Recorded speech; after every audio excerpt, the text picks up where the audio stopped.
Hello, everyone. My name is Terry Ellis, and I'm a faculty member at Boston University. And I am the director of the American Parkinson's Disease Association National Rehabilitation Resource Center. And I'm here with you today on behalf of the APDA. The name of this talk is Creating Wellness Through Movement. So, one of the big messages I would like to convey to people is that regular movement, regular exercise, regular physical activity makes a big difference in improving overall well-being in people with Parkinson's disease. In this study that I'm going to show you here on this slide, there were over 2,000 people that were studied, and people were surveyed as to how much exercise they engage in. And in this study, they divided people into two groups: people that exercised more than 150 minutes per week. So that's about a half an hour, 5 days a week, compared to people who didn't exercise at all or had very little exercise. And what the results show down the bottom here is those people with Parkinson's disease that engaged in regular exercise for at least 150 minutes per week had better quality of life, overall mobility, physical function, thinking ability, and less disease progression 1 year later. So that is a strong message that we want to send to people, that moving and exercise and physical activity is very beneficial in people with Parkinson's disease. So everybody always asks me, well, what kind of exercise is best for people with Parkinson's disease? And well, there's not just one best exercise. There are important components of an exercise program that I'm going to share with you today. But it's always better if the exercise program is tailored to an individual's profile, and is specific to meet each individual's goals. So going to visit a physical therapist to learn about what exercises are best for you is always beneficial. So here are the important elements of exercise. There's aerobic exercise or exercise that works your heart.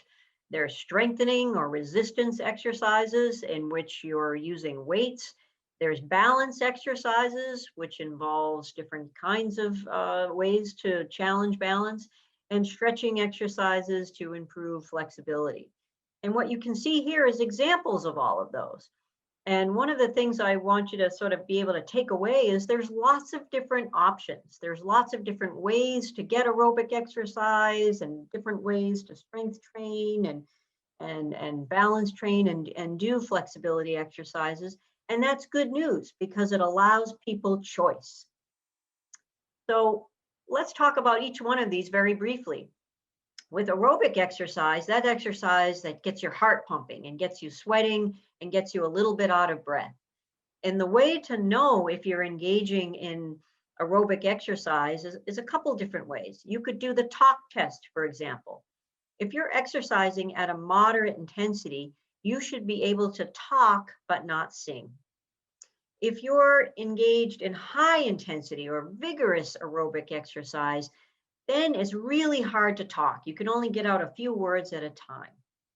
You can also use what we call a perceived exertion scale. It's a 1 to 10 scale that rates how hard you're working. And moderate exercise is somewhere around 5 or 6. It's challenging, and somewhere around 7 or 8 is very challenging, very difficult. So we know that aerobic exercise helps people in many different ways. I'm going to give you an example of walking on a treadmill.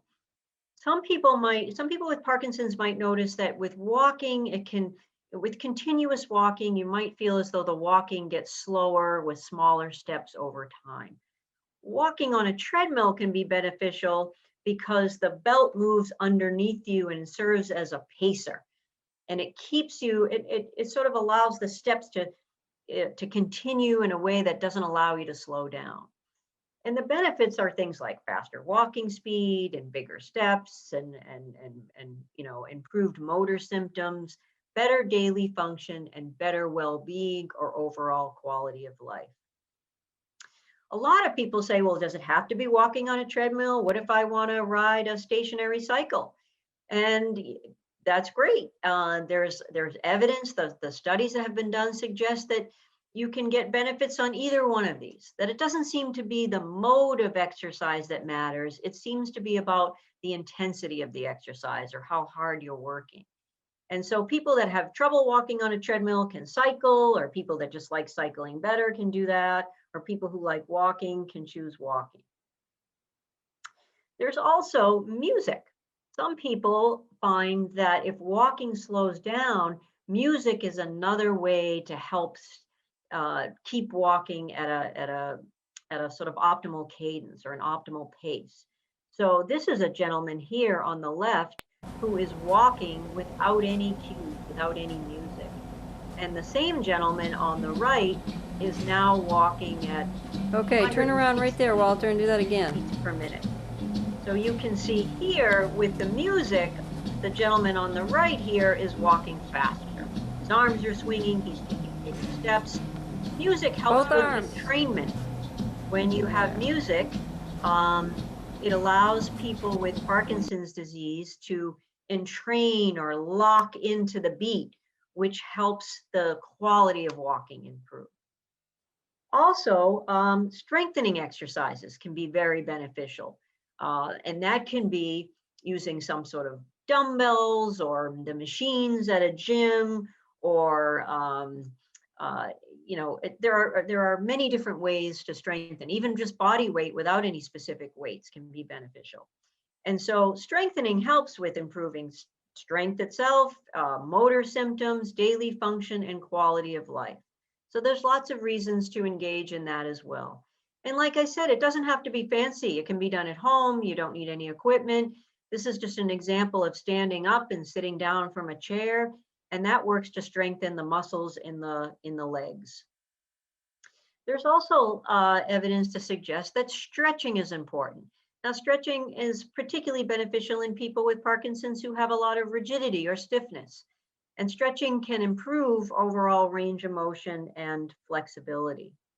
Here's just some examples of some simple stretching exercises that can be done that target those particular muscles that are likely to be most stiff or most shortened in people with Parkinson's disease.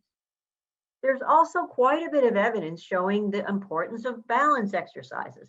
Balance exercises result in improved balance and daily function and overall quality of life. So what kind of balance exercises can you engage in? The good news is there's a lot of options. This was a study done showing the benefits of Tai Chi in people with Parkinson's disease. So this was almost 200 people, and people participated in Tai Chi or strengthening exercises or stretching exercises twice a week for an hour for a 6-month period. And these results show a significant improvement in balance with the Tai Chi exercises and actually a decreased risk in falling. There was also some benefits of resistance training as well, and these things were better in improving balance and reducing falls than the stretching intervention. And then for people who like dance, dance is also a great way to improve balance. This was a study done in 62 people with Parkinson's disease, and they participated in 2 classes per week of the tango over a 1-year period. And then they found in the study improvement in motor symptoms, balance, walking, freezing of gait, and quality of life. And it's fun. People enjoy engaging in tango. So one of the questions I get is, well, how much exercise or how much movement is necessary to have a benefit? And these are the sort of general recommendations. The aerobic exercise should be done about 3 days a week for about a half an hour. And the strengthening and the flexibility and the balance exercises can be done about 2 or 3 days a week for a half an hour. Now, even that can sound like a lot, but these things can be combined. So for example, it's very easy to combine the strengthening and balance exercises so that those things can be sort of done in one exercise session to get the benefits of both improving strength and improving balance. So a lot of people ask me, well, how do you get yourself to do it? How do you keep at it and make sure you can stay engaged? Because exercising, most days of the week can be a challenge for many people with or without Parkinson's disease. So one of the key aspects is to make it fun. The good news is with the evidence that I just shared with you is there are lots of choices. So people can choose things that are more motivating for them, that they're most likely to stick to. And often that's one of the most important things to consider. The other important thing to consider is to make it real for you. Establish a personal goal. What do you value in life? What is important to you? What is going to make you feel your best? And thinking about things like, well, I want to be able to travel to see my family, or I want to be able to play with my grandchildren, or whatever it is that's meaningful to you. Tie the exercise into that. So that helps you keep motivated. In other words, if I exercise 2 or 3 days a week, then I'm going to be able to reach my personal goals of traveling or playing with grandchildren or whatever it is. It makes it makes the exercise more sort of salient, more meaningful, and more personal, to each person. It's also important to set some goals. And instead of saying, "Oh, I'm going to start exercising next week," it's more helpful and more successful for the goals to be specific and measurable and achievable and realistic and timely. We call them SMART goals. So you might say, on Monday, I'm going to exercise for 30 minutes. I'm going to walk, on the treadmill, and at 10 o'clock in the morning, after I finish my breakfast and I take my medicines and I'm feeling my best. That is much more likely to happen than simply saying I'm going to start exercising next week, for example. Also, a lot of people enjoy exercising with other people, so engaging in community-based exercise programs. There's a lot of camaraderie. There's, feeling part of a group, getting to know new people, and that element of social support can really help people stick to it, and it can be more fun. So it's really up to each person to figure out what works best, for you. And then something I'm just going to bring up is team sports. A lot of people think, well, I was on team sports, I participated in team sports when I was younger, but not so much anymore. Well, this is a great way to exercise because, first of all, you're focusing on the sport itself and not the actual act of exercising. And that can take your sort of mind off of exercising. And it's fun. You're meeting people, you're with other people that are, have similar interest. Feeling part of a group and part of a community can be very motivating. This is an exercise book that we wrote that you can get. It's called Be Active and Beyond. You can get this free on the website, on the American Parkinson's Disease Association's website. You can go on there and you can register, you can download the book, you can have it sent. And this has a lot of the exercises that I shared with you in this presentation. It's a great way to get started.